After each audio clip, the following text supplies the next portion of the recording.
எல்லாத்துக்கும் வணக்கம். நான் உங்கள் நந்தீஸ். இன்னைக்கு வீடியோவில் நம்ம என்ன பார்க்க போகிறோம் அப்படின்னு சொல்லி பார்த்தீங்கன்னா ஹார்ட் டிஸ்க் பற்றி தான் பார்க்க போகிறோம்.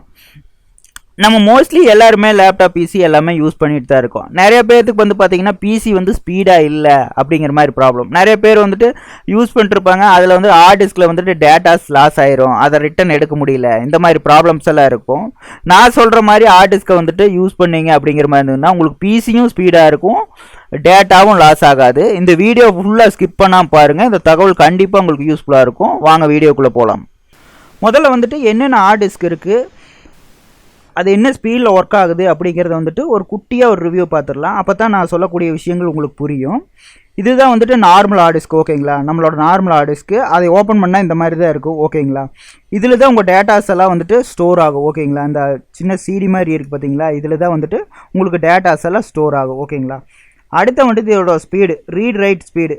அதாவது முதல்ல ரீட்னு என்ன, ரைட்னு என்ன அப்படிங்கிறத தெளிவாக புரிஞ்சுக்குங்க. ரீட் அப்படின்னா நீங்கள் ஒரு ஃபைலை போய் கிளிக் பண்ணுறீங்க அப்படிங்கிற மாதிரி இருந்ததுன்னா உங்களுக்கு காட்டுதில்ல, கிளிக் பண்ணோடனே உடனே ஓப்பன் ஆகி உங்களுக்கு ஃபைலை காட்டுது அப்படிங்கிறது அது ரீடு, ஓகேங்களா? ரைட் அப்படிங்கிறது நீங்கள் ஒரு பென்ட்ரைவ் குத்திட்டு உங்கள் டேட்டாவெல்லாம் காப்பி பண்ணிங்கன்னா உங்களுக்கு கொஞ்சம் டைம் எடுத்துக்கும், காப்பி ஆகிறதுக்கு டைம் எடுத்துக்கும். அதுதான் வந்துட்டு ரைட் அப்படின்னு சொல்லுவோம், ஓகேங்களா? ரீட்னா வந்துட்டு நம்ம பார்க்குறது, ரைட் அப்படின்னா நம்ம பதிவு பண்ணுறது, ஓகேங்களா? இப்போது இதோட ரீட் ஸ்பீடு வந்துட்டு 160 MB/s, ஓகேங்களா? அதாவது ரீட் ஆகிறது வந்துட்டு கொஞ்சம் டக்குன்னு ஆகும். அதாவது ரைட் ஆகிறது அப்படிங்கிற மாதிரி இருந்ததுன்னா உங்கள் ஹார்ட் டிஸ்கோட பர்ஃபார்மன்ஸை பொறுத்து தான். இப்போ ஹார்ட் டிஸ்க் உங்களுக்கு கொஞ்சம் வீக்காக இருக்குது அப்படிங்கிற மாதிரி, என்னடா பென்ட்ரைவில் காப்பி பண்ணி விட்டா ரொம்ப நேரமாக காப்பி ஆகிட்டு இருக்கு அப்படின்னு யோசிப்பீங்க. அந்த மாதிரி இருக்குது அப்படிங்கிற மாதிரி இருந்தால் உங்கள் ஹார்ட் டிஸ்கோட ஹெல்த் வந்துட்டு கம்மியாக இருக்குது அப்படின்னு சொல்லி அர்த்தம், ஓகேங்களா? உங்கள் ஹார்ட் டிஸ்க் கொஞ்சம் வீக்காக இருக்குது அப்படின்னு சொல்லி அர்த்தம். அதுதான் உங்களுக்கு ரீட் ரைட், ஓகேங்களா? அடுத்த வந்து பார்த்திங்கன்னா எஸ்எஸ்டி. இது வந்து எஸ்எஸ்டி ஓப்பன் பண்ணால் இந்த மாதிரி தான் இருக்கும். உங்களுக்கு சின்ன சின்ன சிப் மாதிரி இருக்கும். இந்த சிப்பில் தான் வந்துட்டு இந்த ஸ்டோரேஜெலாம் வந்துட்டு உங்களுக்கு ஸ்டோர் ஆகும், ஓகேங்களா? இதோட ஸ்பீடு என்னன்னு பார்த்துடலாம். எஸ்எஸ்டியோட ஸ்பீடு அப்படின்னு பார்த்தீங்கன்னா ரீடு வந்துட்டு 550 MB/s, ரைட்டு வந்துட்டு 520. அதை விட 10 மடங்கு உங்களுக்கு அதிகமாக இருக்கும். உங்களுக்கு இது நல்லாவே ஸ்பீடாக இருக்கும், ஓகேங்களா? அடுத்த வந்து பார்த்தீங்கன்னா இது வந்து M.2 வந்துட்டு ரீட் ஸ்பீடு வந்துட்டு 2100, ரைட் ஸ்பீடு 1700. அதை விட இது அதில் விட அதிகமாக இருக்கும், சூப்பராக இருக்கும் உங்களுக்கு, ஓகேங்களா? M.2. இப்போ வந்துட்டு இந்த மூணுமே வந்துட்டு இந்த மூணுக்கான டிஃப்ரென்ஸ் என்ன அப்படின்னு சொல்லி பார்த்துடலாம். இது எல்லாத்த விட வந்துட்டு பார்த்தீங்கன்னா M.2 அதுதான் வந்துட்டு ஹை ஸ்பீடாக இருக்குது. இப்போ ஹை ஸ்பீடாக இருக்கிறத நம்ம லேப்டாப்பில் வந்துட்டு டெஸ்க்டாப்பில் வந்துட்டு எல்லாத்துலேயுமே யூஸ் பண்ணிட முடியாது. என்ன காரணம்னு கேட்டிங்கன்னா லேப்டாப்பில் மோஸ்ட்லி இருக்கும், அதாவது 5th ஜெனுக்கு மேலே 4th ஜெனுக்கு மேலே இருக்கிறதுலையே கூட இருக்கும், M.2 ஸ்லாட் இருக்கும், நம்ம போட்டு யூஸ் பண்ணிக்கலாம். அதாவது டெஸ்க்டாப்பை பொறுத்த வரைக்கும் 7th ஜெனுக்கு மேலே தான் வந்துட்டு M.2 ஸ்லாட்டே வருது போர்டில், ஓகேங்களா? அதுக்கு முன்னாடி இருக்கிறதுல எதுலேயுமே M.2 ஸ்லாட் வந்துட்டு கிடையாது. அதனால் அந்த மாதிரி நம்ம யூஸ் பண்ண முடியாது. முதல்ல வந்துட்டு எல்லாருமே 7th ஜென்னு நம்ம யூஸ் பண்ணுறது கிடையாது. 7th ஜெனுக்கு கீழே தான் நிறைய பேர் யூஸ் பண்ணிட்டுருக்காங்க. 7th ஜெனுக்கு கீழே வந்துட்டு நம்ம எப்படி வந்துட்டு சிஸ்டம் ஸ்பீடாக ஒர்க் பண்ணுறது, அதே சமயம் டேட்டா எப்படி லாஸ் ஆகாமல் இருக்கிறது அப்படிங்கிறத வந்துட்டு ஃபஸ்ட்டு பார்ப்போம். அதுக்கு வந்துட்டு பார்த்திங்கன்னா முதல்ல வந்துட்டு எஸ்எஸ்டியில் வந்துட்டு நீங்கள் ஓஎஸ் போட்டுக்கணும். அதாவது எஸ்எஸ்டியில் நீங்கள் ஓஎஸ் போட்டு வச்சுட்டீங்க அப்படிங்கிற மாதிரி இருந்தால் சிஸ்டம் ஸ்பீடாயிரும், ஓகேங்களா?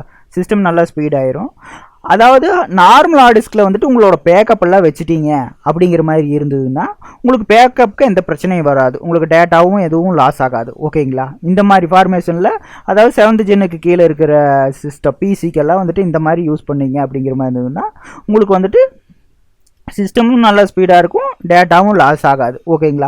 அதுவே 7th ஜெனுக்கு மேலே இருக்கிற மாதிரி பிசி அப்படிங்கிற மாதிரி இருந்ததுன்னா இது 7th ஜெனுக்கு மேலே இருக்கிற பிசி. M.2 ஸ்லாட்டில் வந்துட்டு M.2 ஸ்லாட்டை போட்டு நம்ம ஓஎஸ் போட்டு விட்டு அதில் ஓஎஸ் மட்டும் இருக்கிற மாதிரி இருந்தது அப்படிங்கிற மாதிரி இருந்ததுன்னா அதில் விட நல்லா ஸ்பீடாக இருக்கும்.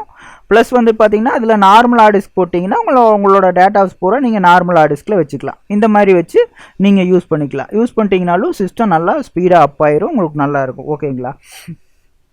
இந்த ஃபார்மேஷன்லேயும் நீங்கள் யூஸ் பண்ணலாம். யூஸ் பண்ணிங்கன்னா உங்களுக்கு காஸ்ட் வைஸ் அதிகம். அதாவது M.2வில் வந்துட்டு ஓஎஸ் இருக்கும், சிஸ்டம் நல்லா ஸ்பீடாக இருக்கும். எஸ்எஸ்டியில் வந்துட்டு நீங்கள் பேக்கப் வச்சுக்கிற மாதிரி இருக்கும், ஆனால் உங்களுக்கு காஸ்ட் வைஸ் வந்தால் ரொம்ப அதிகமாக இருக்கிற மாதிரி இருக்கும். இந்த மாதிரி நம்ம பண்ணுறதுனால வந்துட்டு நம்மளுக்கு செலவு தான் அதிகம், காசு இருக்கிறவங்களா இருந்ததுன்னா எஸ்எஸ்டியும் சேர்த்து வச்சுக்குவாங்க. அதாவது சில டைம் மேக்ஸிமம் எஸ்எஸ்டி வந்துட்டு ஒன்றும் பெருசாக லாஸ் ஆகாது, டேட்டா லாஸ் ஆகாது. சப்போஸ் 1-2 மட்டும்தான் அந்த மாதிரி எஸ்எஸ்டியில் ப்ராப்ளம் வரும், ஏதாவது பவர் இஷ்யூஸ் அந்த மாதிரி ப்ராப்ளம் வரும்போது மட்டும்தான் வரும். இல்லைன்னா உங்களுக்கு எஸ்எஸ்டி போட்டிங்கனால ஒன்றும் தொந்தரவு இருக்காது. நீங்கள் இந்த ரெண்டுமே நீங்கள் போட்டிங்க அப்படிங்கிற மாதிரி இருந்ததுன்னா இன்னுமே நல்லா ஸ்பீடாக இருக்கும். எப்படின்னு கேட்டிங்கன்னா நீங்கள் காப்பி பண்ணும் போதும் நல்லா ஸ்பீடாக இருக்கிற மாதிரி இருக்கும். ஆனால் இது உங்களுக்கு காஸ்ட் வைஸாக உங்களுக்கு அதிகம். இந்த ஃபார்மேஷனை நான் வந்து சஜஸ்ட் பண்ண மாட்டேன்.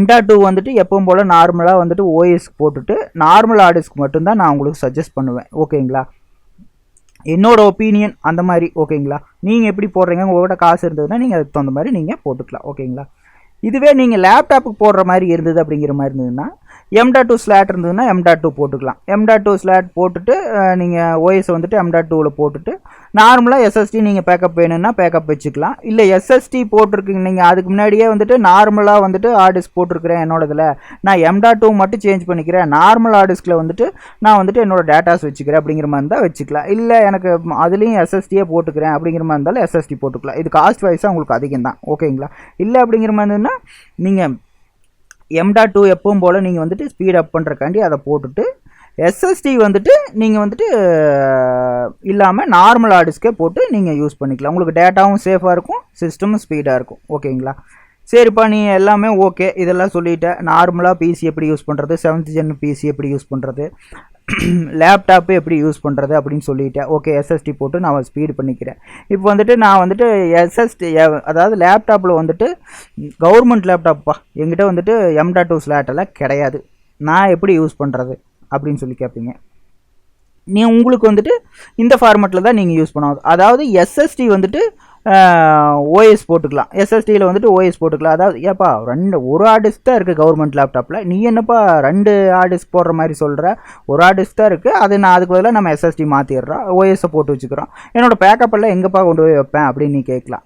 நீங்கள் பேக்கப்பெல்லாம் வந்துட்டு பார்த்தீங்கன்னா சிடி டிரைவ் மாதிரி இருக்குங்களா, சிடி டிரைவ் நீங்கள் கழட்டிட்டு அது அந்த இடத்துல வந்துட்டு நீங்கள் அதுக்குன்னே வந்துட்டு ஸ்லாட் மாதிரி இருக்கும், அந்த ஸ்லாட்டை போட்டு நீங்கள் ஹார்ட் டிஸ்க்கை இன்செர்ட் பண்ணி நீங்கள் வந்து பேக்கப்பெல்லாம் அதில் நீங்கள் அதில் அந்த மாதிரி எடுத்து வச்சுக்கலாம். வந்துட்டு உங்களுக்கு எக்ஸ்டர்னலாக அதுலேயே நீங்கள் யூஸ் பண்ணிக்கலாம், எக்ஸ்டர்னல் டிரைவாக அதுவே யூஸ் ஆகிக்கும். நீங்கள் 2 ஹார்டிஸ்க்கு கவர்மெண்ட் லேப்டாப்லேயே நீங்கள் யூஸ் பண்ணிக்கலாம். நீங்கள் இது தெரியாமல் சில பேர் இருப்பீங்க, உங்களுக்கு தெரியறக்காண்டி தான் நான் இந்த விஷயத்தையே சொல்கிறேன். பார்த்தீங்கன்னா அப்படி போட்டிங்க அப்படிங்கிற மாதிரி இருந்தால் உங்களுக்கு எஸ்எஸ்டி போட்டதுனால சிஸ்டமும் ஸ்பீடாயிரும், நீங்கள் நார்மல் ஹார்டிஸ்க் போட்டதுன்னா உங்கள் டேட்டாவையும் நீங்கள் பேக்கப் எடுத்து வச்சுக்கலாம், ரெண்டுக்குமே யூஸ் ஆகிக்கும். இது வந்து நார்மலாக கவர்மெண்ட் லேப்டாப்புக்கு நீங்கள் அந்த மாதிரி யூஸ் பண்ணிக்கலாம்.